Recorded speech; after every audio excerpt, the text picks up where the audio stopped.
Otsustasime minna perega Stockholmi, seekord laevaga, sest ma polnud Tallinkiga päris ammu sõitnud.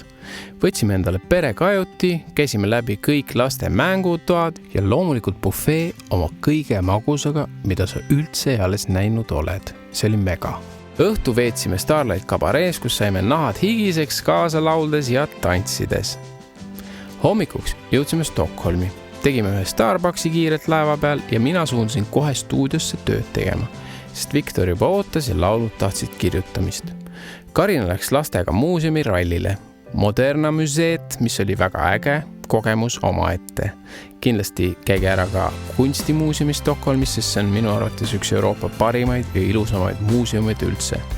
Lastele meeldis väga juunipakken, kus on Astrid Lindgreni jutustuste järgi miniatuursed maailmad.